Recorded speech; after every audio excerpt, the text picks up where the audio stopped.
Well, welcome. I appreciate the opportunity to come out to Purdue. It's a great university. I appreciate the aviation legacy here at Purdue as a military aviator. So love that.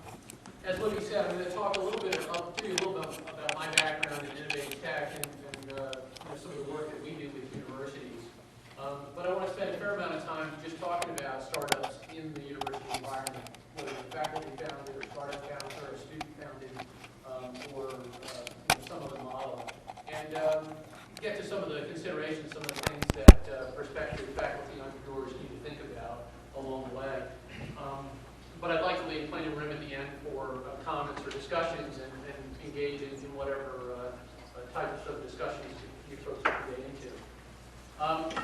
So let me tell you a little bit about myself. As Libby mentioned, I sort of got into this whole tech transfer business while at the MITRE Corporation. Is anybody familiar with MITRE, not the soccer ball company, right? The defense contractor? And MITRE is actually a nonprofit, and they operate federally funded research and development centers, which is sort of an unusual contract mechanism. Actually, the Aerospace Corporation, JPL, RAND are very similar to MITRE.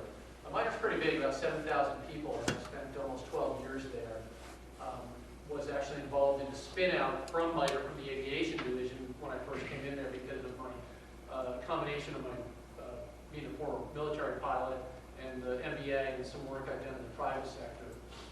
But it's a good experience seeing how a spin-out develops from a nonprofit like that. I ended up coming back into MITRE after that company was sold and was asked to start a tech transfer office from scratch. The company sort of dabbled in some commercialization models, including the spin-out I was involved in, but wanted to create more of a structure, more of a support system around tech transfer. And that's what we built. We built an office up. We did over 100 licenses in the 8 years I was there, and a couple of startup companies, and gained a lot of experience. One of the things that I went through as director of tech transfer at MITRE was looking at the startup models. How do we get startup companies going? First off, it was hard for the MITRE employees to start a company. Most universities, faculty are allowed to sort of start a company on the side. That's pretty typical. But other places like MITRE and National Institute of Health, you can't do that. So it really inhibits the inventor who wants to start their own company to help commercialize the technology. But the other thing I became well aware of is the more I worked in the university environment and saw the university startups, that often the inventor-created startup companies struggled inordinately in their beginning years because of the lack of experience and skill the inventor had in the business arena, which is just, that's often the case. It's not always the case, but it often is. So could be some real risk to having the inventor take on the CEO role of a startup company out of a research institution. And what I started looking for at MITRE was trying to tap into sort of the serial entrepreneur network. I'm not sure how many are aware, but there's individuals out there who have repeatedly started companies. Done a startup company, maybe raised some capital, built it out for a couple of years, hopefully maybe sold it, and then they go back and do it again. And in fact, the term serial entrepreneur lately seems to be very in vogue. It's a good thing to call yourself at a cocktail party of a serial entrepreneur. I try to avoid using that myself, but there are individuals who've really been through this process a couple times, and they keep coming back. In some cases, it's just out of love of it. I know folks that have got, investing tens of millions of dollars in the bank. They don't need to do this for a living, but they love it. It's fun, and especially when you don't have to worry about making the mortgage payment anymore. It's really exciting to do it over again.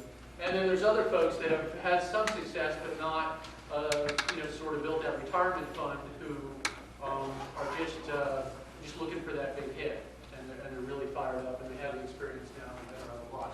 So what I started doing was bringing these serial entrepreneurs into MITRE to spin out the technologies. And 3 years ago, after a lot of thought, I decided to leave MITRE and set up my own company, Innovate Tech Ventures.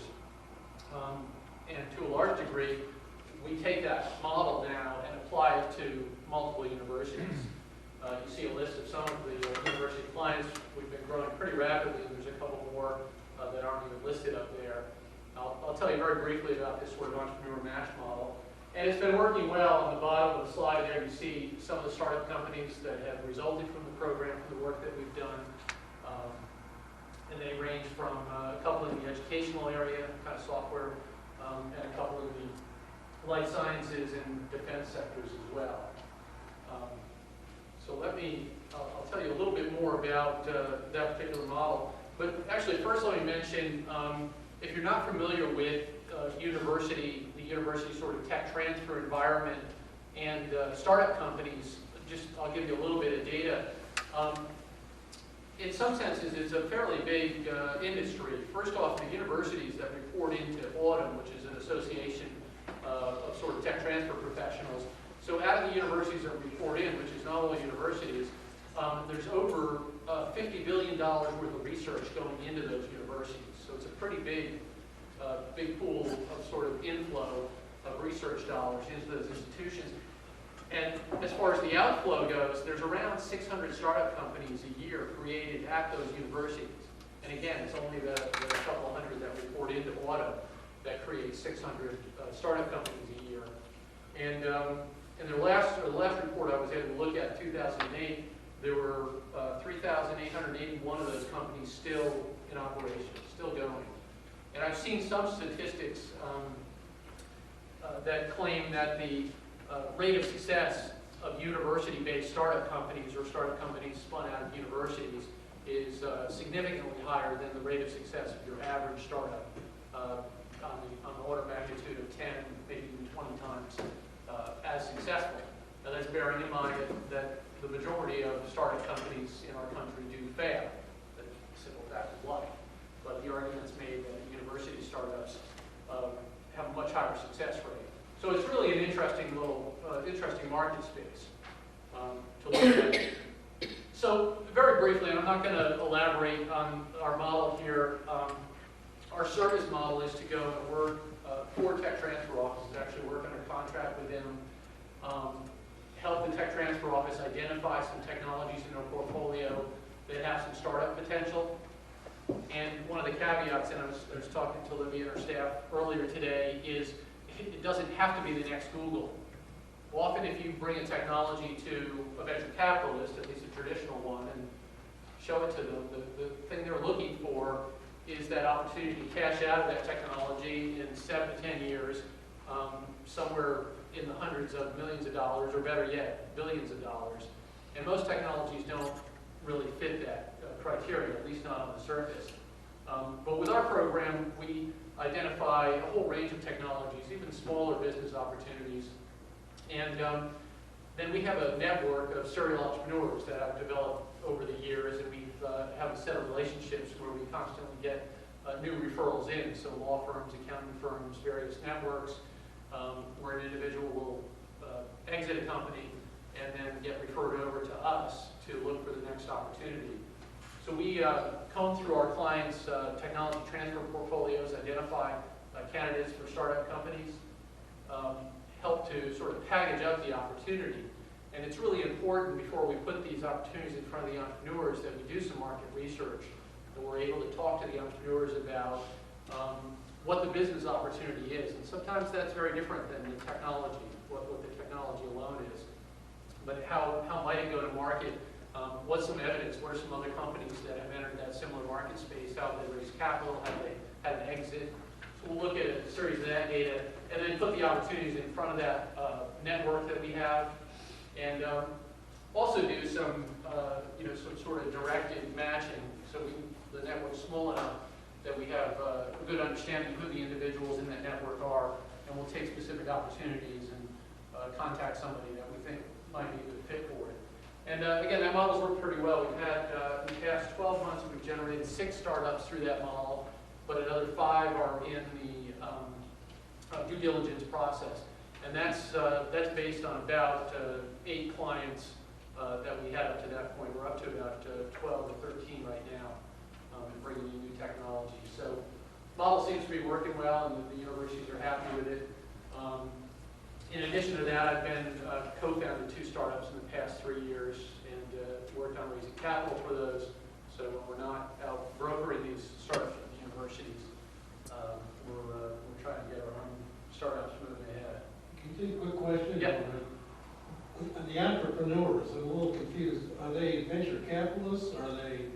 Where are they? Yeah, good question. I'm sorry. So let me explain a little bit more. Now, these are individuals who've really been a CEO, or in some cases maybe a CFO or COO, but a chief operating officer of a startup company in the past. And like I said, most of them have kind of gone full cycle. They've taken one of those to a conclusion and maybe done it again. They are not venture capitalists. Okay? Venture capital is a very different breed, I would argue. There can be some overlap, but in general, these are individuals who are looking for an opportunity to come in and take the CEO role of a startup and actually found the startup company, and that's what they do. Now, those of you that are thinking faculty startup, I'm thinking I might found a company, it's a little different than our model, because under that model, you, the faculty member, might be looking on taking on that CEO role, and by the way, majority ownership of the company, typically.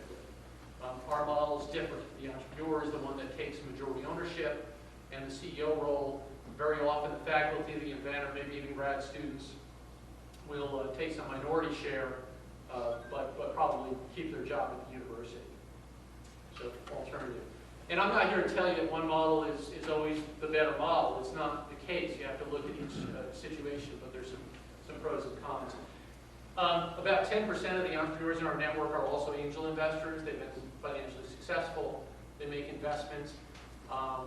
But you know, those cases where they make an investment, or some of them have money in venture funds as well. But that's a much more passive role. Even as an angel investor, they may act as an advisor, but they're not the primary management team of the company. So, well, I'd like to spend a couple minutes, though, really talking a little bit more about some of the models, particularly for university startups and faculty startups. And a couple of things I'd like to point out. Maybe this is an overgeneralization, but I like to first talk about some of the different paths that a company might go forward on. I was telling Libby a little bit earlier that I'm sometimes surprised with a lot of fellow entrepreneurs and business owners that I know who are reasonably successful, you know, a couple of $1 million in revenue in their companies per year, which is good for a small business to achieve. Yet a lot of them haven't really thought out very well what their path forward is and the end game. And I think that's a really important element. So I sort of diagrammed three. Now, you could argue they should be segmented in different ways. But at the bottom is what's typically called a lifestyle company. I mean, how many of you have heard the term lifestyle?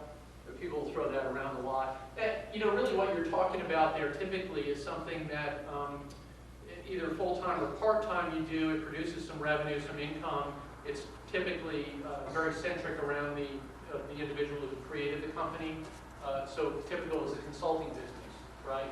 I think there's a lot of faculty who have deep expertise in the field, and they're permitted by the university. They go out and have a series of private contracts over the years consulting with companies on that domain. They're probably doing a lot of the work, a lot of the analysis, a lot of the report writing, whatever they're doing themselves, and that's arguably a lifestyle business.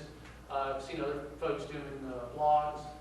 Actually, one I loved is Seth Godin, I think, is a popular business author, and writes about some individual who was an expert on Ferraris, and I think he ended up having about 5,000 people who paid him $100 a year, so it's $500,000 a year for his newsletter, blog on Ferraris. It's not bad. Hobby you love, and you make a pretty good income off of it, but those are all considered lifestyle businesses. The consideration with them, they're pretty hard to scale. It's hard to grow them up. It's hard to get them to a point where you can sell the company or create some sort of financial value in it for yourself. The next level I list there is sort of what I call a growth, but kind of a bootstrapping type company. What I typically see here is a software company. I think it's not infrequent at the universities that you'll have a situation where a piece of software has been developed and maybe fairly mature, maybe for a government contract or something like that. And it's functional, it's usable, and it ends up getting sold and maybe serviced. And we see little companies that have 5 or 10 people selling the software, and sometimes they're fairly profitable like that. But that said, probably not something a venture capitalist is going to invest in, because because they're not going to be able to see that sort of rapid takeoff in revenue growth there. And then, kind of my upper model is the high growth, and that's where someone classically goes after the venture capital or at least angel investment. The concepts I have up there are like the drug candidates, the diagnostic tools, things where, look, you're going to have millions of dollars to get through the process of getting the product on the market, but if you're successful, it's a product that could generate a sale of the company in the 50 million, 100 million, some range like that, something that's going to make an investor interested in that. So I tend to put those out there and want to point out a couple of considerations about those. First, I would argue that the upper two are opportunities to use this sort of external CEO model that I talked about. The bottom one, the lifestyle, is really not. There are certainly cases where faculty have gone out and built a growth company or a high growth company and raised venture capital. It can be challenging. I would argue, and you can argue against this, that most of the VCs I know are not going to invest in a company if the CEO is not full-time, if they have to quit their job. And most of them, in fact, that I've talked to, they don't even want you to have any sort of plan B, any ability to just jump right back into your old job. They want you completely committed to the venture.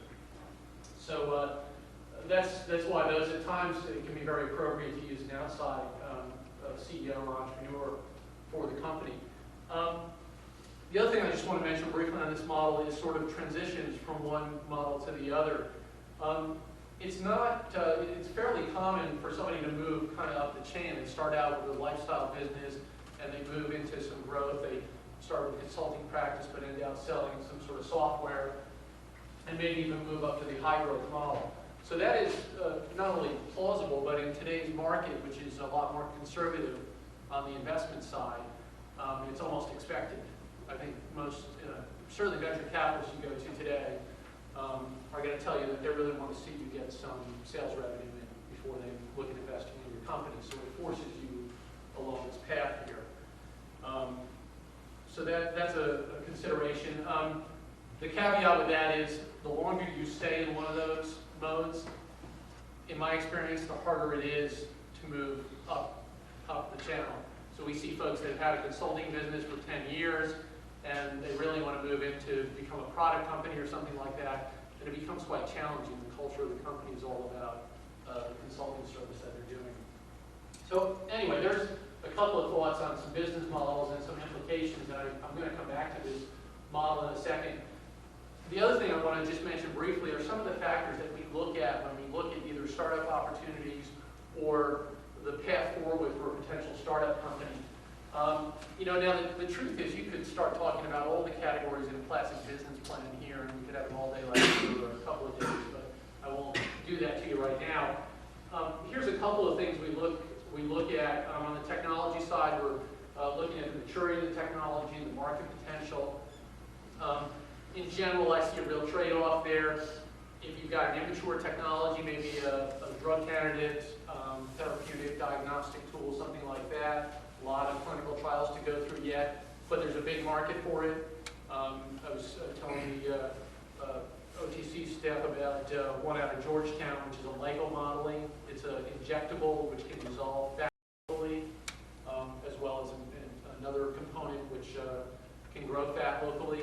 And we've got a lot of interest in that. Even though it's a very immature technology, there's a huge market potential for that. So in general, I see those as trade-offs. Also think about product concept. I'm going to come back to that in a second. On the funding side, I've sort of put a tier of funding there. Typically, if you talk to an investor about funding models, they're going to say, hey, start out with the friends and family, or they usually say the 3 Fs, friends, families, and fools, as your initial funding source. And in fact, most of the friends and family need to be fools to be able to get that money. But that's sort of what they typically encourage. And generally, when you say bootstrap, usually you're talking about revenue coming back in, you're plowing that back into the growth of the company, and so on and so forth. And then, sort of this CEO management team issue, which I've talked to a lot. the question is it the inventor? Are they doing it full-time, part-time? The trade-offs with that, the outside entrepreneur. I do hear a fair amount of discussion about students playing the role, MBA students. And that's fine. I think with any of those, you have to ask a series of questions about the experience, the skill level of the individual, what they bring to the table. For example, the MBA students, there are some MBA students who really have a high level of experience and skill, and there's others that don't. And we'll come back to that a little bit later. On the product concept, I just wanted to mention briefly, this is one, especially with university technologies, where I see a lot of opportunity, but also often a lot of underdevelopment, and I want to explain that briefly. A lot of times we see inventors come in with a technology, and they're very focused on the science of technology, what it can do.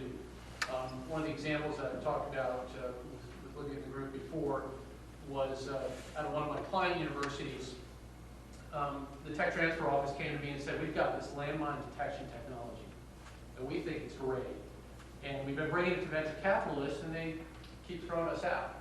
And you know what? I mean, venture capitalists, landmine detection, there's not a big commercial market for landmine detection, right? But when we dug into the technology a little bit more and we asked what was it really about, it wasn't landmine detection, it's pattern recognition. The professor developed a very novel, very high-speed method of pattern recognition which can use any sort of signal input, radar, lidar, sonar. He's fairly agnostic about that, what that is.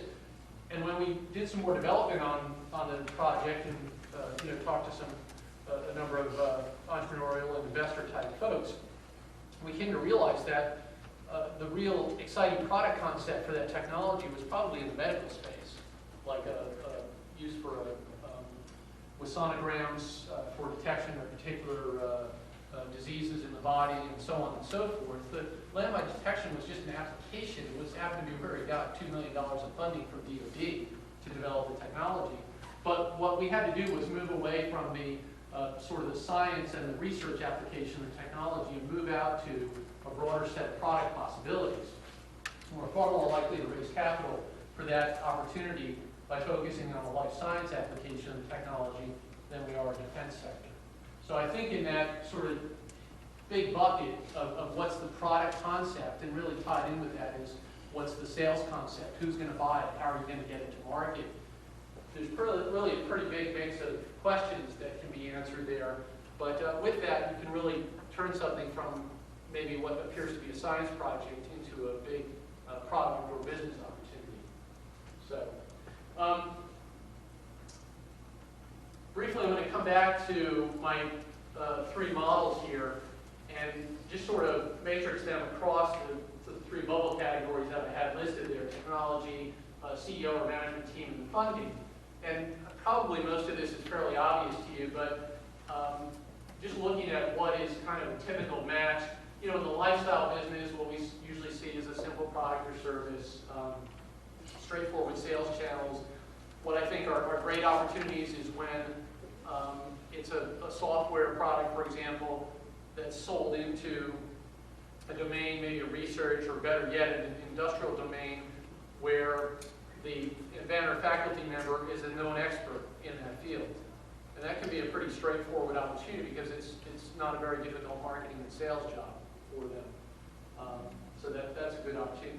I think that can be very suitable to a faculty member doing that, lifestyle business, part-time, keep their university job. Good opportunity for SBIR type funding. And for the growth and bootstrap opportunities, it's got to be a little bigger, more of a product concept there. I would tend to argue that fairly soon, if not immediately, you want to really look at the possibility of a full-time CEO for a company if you really have hopes for it growing at a significant level. And then, on up in the high growth is sort of the classic venture capital type model. So we're looking for things with a large market, and the trade-off that I mentioned with the early stage technologies. And I think a question for yourself to ask yourself, if you're thinking you have an opportunity at hand that is really going to go down this venture capital funding road, right? And even if you're going to go to a serious angel group, like one of the formal angel groups, they're going to treat you very similar to how a venture capitalist would.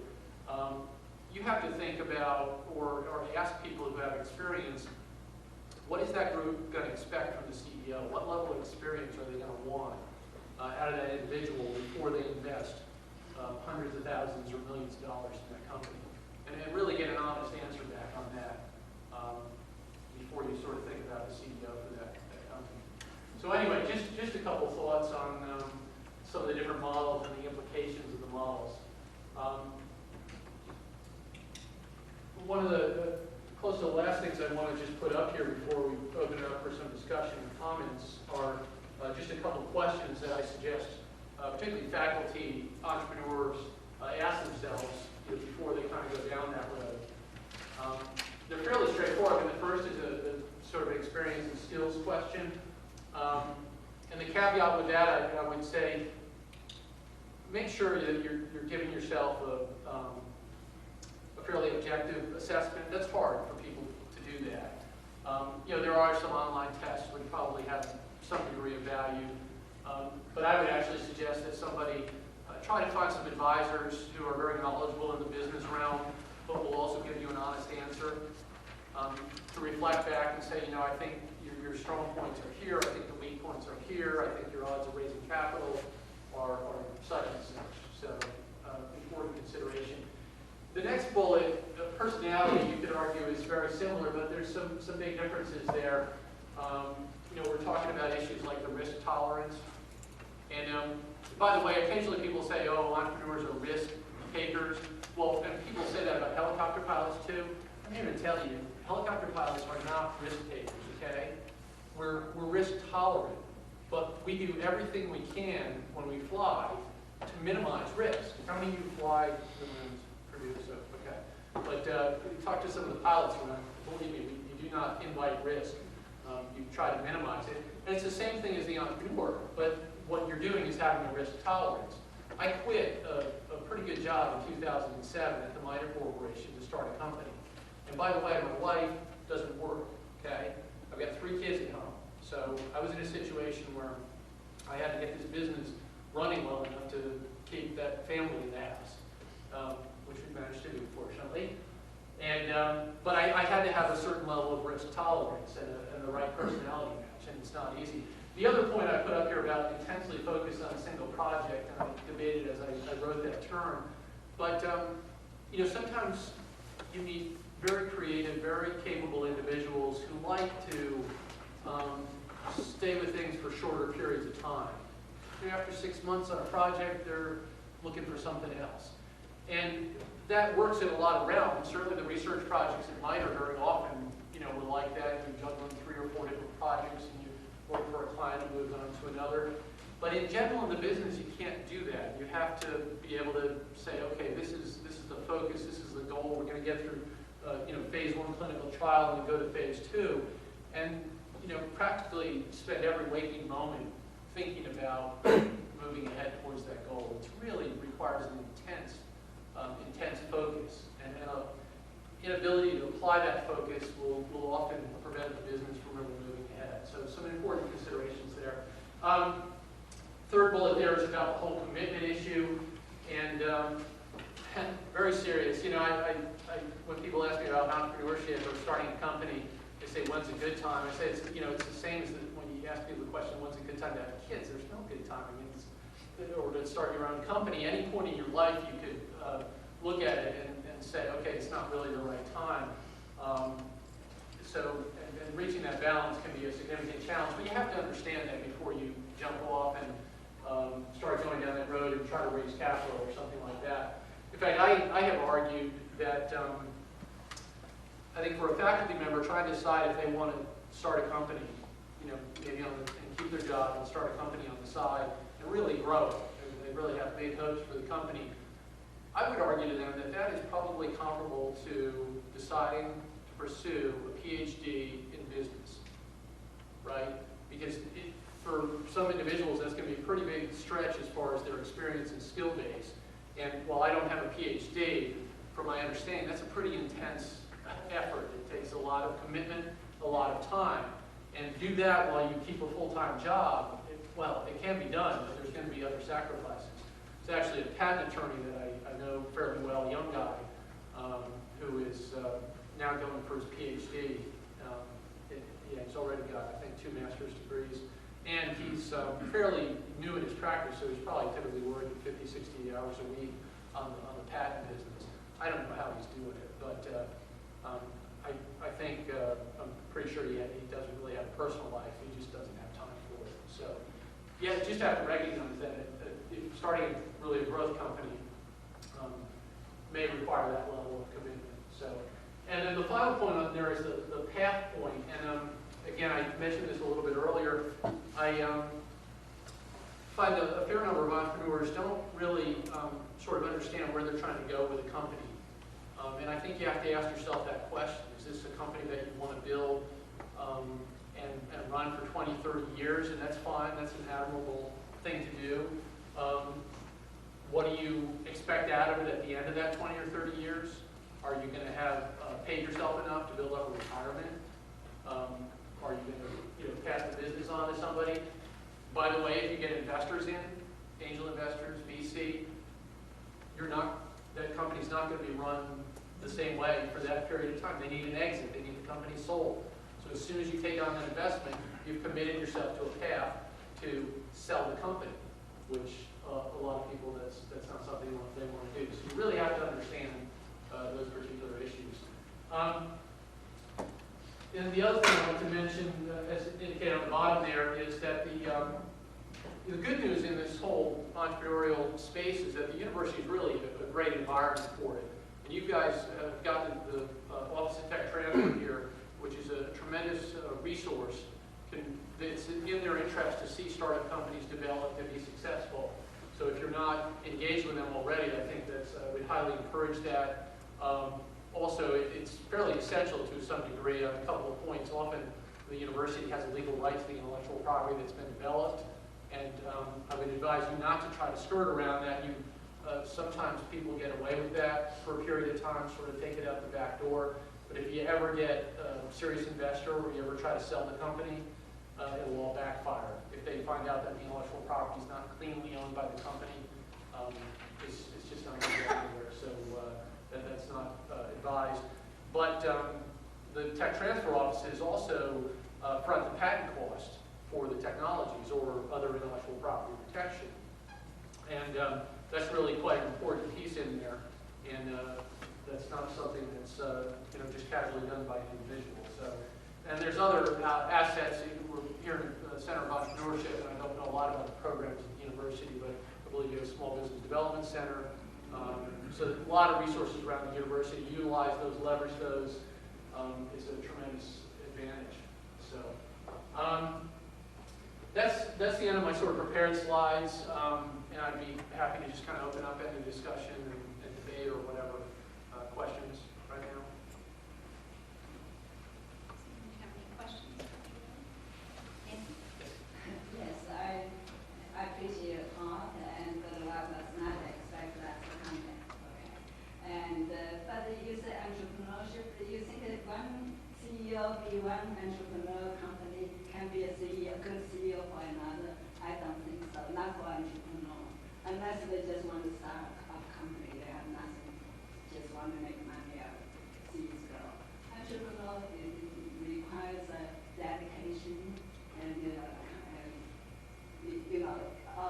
everything for that. I think another person will not be a replace for people if the CEO mentor wants to be entrepreneur. Okay. So your argument is that to be a successful entrepreneur, you need somebody that's just deeply passionate about the technology. My argument is the entrepreneur CEO for one entrepreneur will not be a good CEO. Right. Your thing is essentially the same as the venture capital. They want somebody else to be a CEO. Right. No, I understand your point, and the argument is that you can't just pop in some CEO that just ran a software company and pop them into this other thing. How are they going to get the passion around it? Same field, because you're emotional different. Yep. You're not that Absolutely, I understand. And in fact, I will tell you, there are VCs I know that say, I want the inventor to be the CEO. Okay, I require that because they're the only individual, like you argue, that has the true deep passion for the technology and are that deep into it. So that is a point of view, and I think you'd have to look at it on every case by case.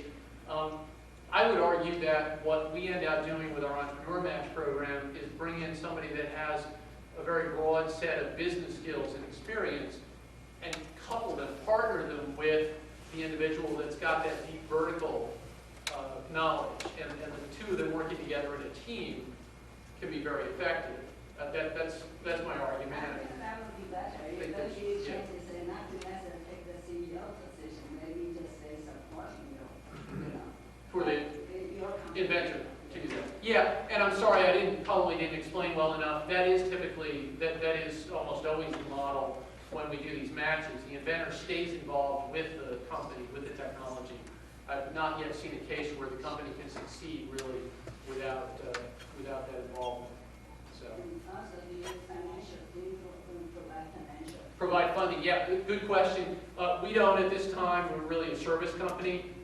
We have relationships with a number of investment, one small VC fund, a small angel fund, and then a couple of angel investors, and we will bring those into play when they're appropriate. About a third of the projects that we work on, the entrepreneurs bring investors with them.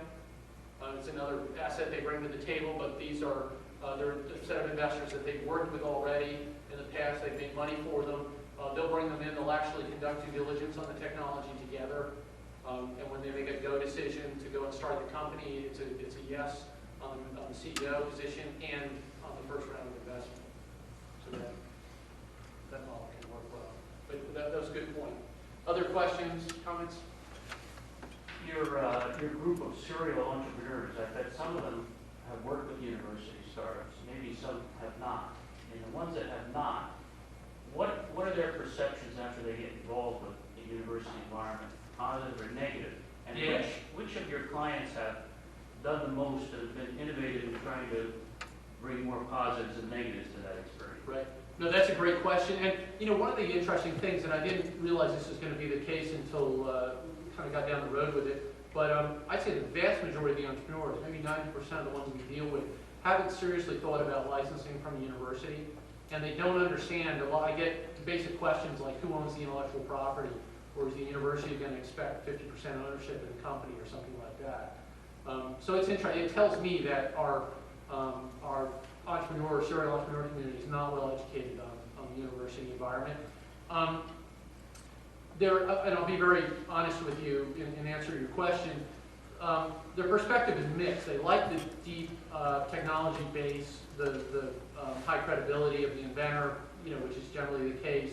The fact that there's patent filings, all of that is better than a sort of sit at the bar idea out on a napkin, alternative for them. So they like that. They like really the passion of the entrepreneurs. And I didn't talk about this, but I'll tell you, I think in every case that we've dealt with so far, first off, the faculty inventor has been very passionate about the technology, which you would expect, and not just because they think they're going to make a lot of money, but that there was something else driving them, some good in the world that they were going to do. And I would argue, by the way, that when these entrepreneurs come in, they pick up on that, and they want that. They want to make money, but they also want to do something good in the world. So those are the plus sides. The downsides they see, the universities simply move slower than they want them to move. And sometimes that's individuals, sometimes it's the inventor themselves, just responsiveness to emails, getting back on information. And that's tough because a lot of these entrepreneurs are literally not working. They sold the company, they have some money in the bank, but they're evaluating 2, 3, 4 different ideas, but they're spend all day, every day on that due diligence process. So when they ask a question, they want an answer that day. And that's not how a classic university environment or a nonprofit like mine, it doesn't work that way. So that creates some friction. The license negotiations are challenging. The entrepreneurs don't have a problem with it. They've dealt with all sorts of negotiations before. That's interesting area. And I think of one of the university clients, which is a smaller client, smaller university, and I think they tend to go overboard on sort of cutting the red tape, you know, making, and really try to help that information flow very rapidly, and if there's something that looks like it's interfering with the process, they try to jump in and resolve that. The bigger the university, the harder it is to do that. So it's a challenge. Just to kind of, I appreciated your comments. When you talk about your company, is the role you play in, you're basically, you facilitate, is that, or do you actually have the engagement or the interaction with the university to bring things from a university to the clients that you have, or your list of clients? Entrepreneurs, right? Entrepreneurs. Yeah, we're a service to the tech transfer. So really, the way we like to talk about it is as sort of a additional staff, you know, for tech transfer. There are some universities that will have a full-time venture creation person whose job is to network and, you know, broker these relationships. You know, we're basically outsourced, or not really outsourced, but the ability to bring in a part-time team member doing that role at the university. But therefore, our role is strictly serving the university. With the entrepreneurs, what I tell the entrepreneurs is, look, we're not going to look for a fee from you. We don't take equity in your startups. So you don't have to be worried about what my scheme is, what my game is with you. It's a completely safe relationship.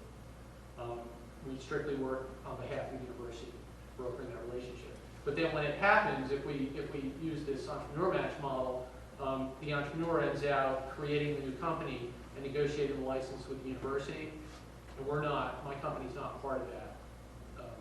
We can provide some advice to the university if they need it, but that's it. We're not part of that transaction. We don't own anything. So in that role as basically a paid consultant to the university, Yep. do you, I guess, what kind of, do you actually do market research? Do you actually go out and do, I guess, due diligence on invention disclosures? What kinds of things would fit within that? Right. Yes, we do, to a limited degree, because of the way we structure our fees and that sort of stuff. It's not an intense, you know, business plan project, and we don't. I don't go in and tell the entrepreneurs that we've done extensive due diligence. That's they've got to do that. What we're really trying to do is cast the technology into the form of a potential startup company in a valid way, and a lot of what that involves is saying, here are some typical paths to market for this particular technology. Like I said before, here's some companies that have been funded in the space. Here's some that have sold. So those elements. Now we're going to do some due diligence, but honestly, the tech transfer office, they've gone through the patent process. They've taken a reasonable look at the technology already, so there's not a lot more we're going to do on that. So, does that kind of address? Well, somewhat. I guess I was trying to, in terms of commercialization of things, there's decisions that are done even to get things to the point of patenting. Right. I think is a bit misunderstood outside the university. Maybe 10%, 5%, 3% of things that actually are inventions or ideas that form an invention disclosure. Actually, I don't know what the number is at Purdue. It's a very low percentage that gets to the point of patenting.